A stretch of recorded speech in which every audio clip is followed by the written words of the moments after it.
Hello and welcome to Forever Rugby on Forever Sports. And South Africa put together a very solid performance to beat Wales 30 points to 14 to seal the series 2-1.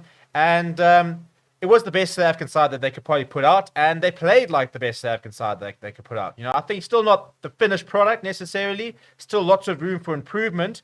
But today we saw a Springbok squad that had all the elements of a Springbok side. They were physical. They looked a lot better on attack. They had a bit more direction. They defended particularly well. They were very solid when it came to set piece. And they ticked a lot of boxes of what a lot of the fans were asking to do. I think as I said, there is still room for improvement. I think we can get a lot better, which is quite exciting.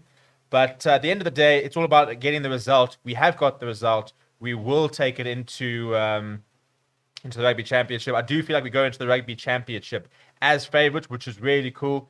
And I think for me, the biggest encouraging factor was the individual performances from certain players who are under pressure. I think Pollard ended up with 20 points, was flawless with the boot. Open play probably needs a bit of work on, but he scored a very nice try. I thought Siya Kolisi was fantastic today. Peter Steph, the toy looked like he was back to his best. Really impressed by Damien Willemse. Jaden Hendrickson, another pretty solid performance, and just very chuffed with what we saw on the park. So, yeah, let me know what you thought about the game down in the comments below. Please do smash like on the video. Please do subscribe to the channel as well. And if you look at the game, I mean, it was pretty one-sided, despite the fact that I think Wales had some very good passages play. But, I mean, we got the ball rolling in the 4th minute with a penalty. We then went over in the 13th minute. Andre Pollard just putting his head down, running over Ryan Elias and Dan Lydiot. I mean, it shows you the strength of Pollard. But and I think today we saw purpose when people ran with the ball. And I think that's been a bit lacking a little bit, is that purpose, that sort of hunger to get over the advantage line every single time you carry the ball. Wales did hit back in the 18th minute through Tommy Raffles, a very good try, very well worked. And I think it was a bit frustrating because for about 60 minutes, the Springboks, despite being a lot better, didn't put Wales away. We had opportunities to, but we didn't put Wales away, and we kind of kept them in the game. It was the perfect sort of halftime moment, though, as Bongi Benambi, on his 50th test, went over in the 37th minute, Pollard nailing the conversion. But all of a sudden, we were panicking a little bit. Well, maybe supporters were panicking with two back-to-back penalty goals in the second half via the boot of Dan Biggar. Wales suddenly coming in a bit closer. But Siya Kolisi scored a really good try where they basically gave him the ball. He looked up, he saw Nick Tompkins, he saw Dan Biggar, and he said, no one's stopping me. And he just powered his way over the line. Pollard added the extras, and then we got 2 late penalties to kind of extend the lead. So a pretty solid performance. And I think, as I said, set piece dominance was pretty important. And if you look at the stats, it was a pretty dominant performance.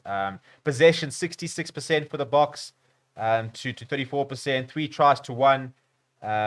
So I think it was definitely a game where the Boks dominated most of the areas. They had the better scrum. Their line-out worked very well. Their discipline was a lot better. They put Wales under a lot of pressure. Look, our discipline wasn't actually great. Having said that, I think we would like to cut out a couple of silly penalties, maybe. But Wales conceding 15 penalties just showed you the pressure that the Boks really put on them especially in crucial areas. I think Wales and very much were quite lucky not to get a yellow card because I think there were a lot of penalties in sort of the red zone, so I could very easily have gone to the bin. But we didn't. We played against a full contingent the entire game. We got the job done. 30 points to 14 is fairly comprehensive. And it's nice momentum. The only Southern Hemisphere side so far, pending the Scotland result later, to have won the series and won the match. And yes, while we are arguably playing, ranking-wise, the worst-ranked side, Wales are a good side. And they're a side that has become a bit of a bogey side for the Boks that they haven't always been able to beat very convincingly or very easily. So I, for one, was very happy in terms of seeing a lot of improved performances from some key players. But it did come at a cost, unfortunately, because Cheslin Kolbe looks like he might have fractured his jaw, which could definitely keep him out of the Rugby Championship. So a big opportunity for somebody to come in there, but that is a massive loss for the Boks. But I personally think that, for example, seeing Damien Willemse play like that, being so comfortable is a big boost. I was very impressed with Jaden Hendrickson. I thought Faf de Klerk was pretty good when he came on. And I think that Quacker Smith, for example, has completely solidified his role off the bench. I mean, absolute storm of a performance. Was introduced towards the end of the first half. He must have stolen 4 or 5 balls, won some penalties. He was absolutely everywhere, and a very impressive and comprehensive performance from the flanker. Let me know what you thought about the game down in the comments below.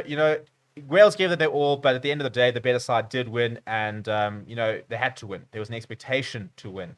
And hopefully that'll keep a bit of the Sharks at bay with regards to the issue with the coaching staff. As I said, I do think there is room for improvement. I do think we can add a lot to our attacking repertoire, but we did start to see a much more fluid and a bit more dominant side today, which is probably the main thing. Thank you very much for watching. Please do smash like on the video and subscribe to the channel as well. My name is Steven, and I'll chat to you soon.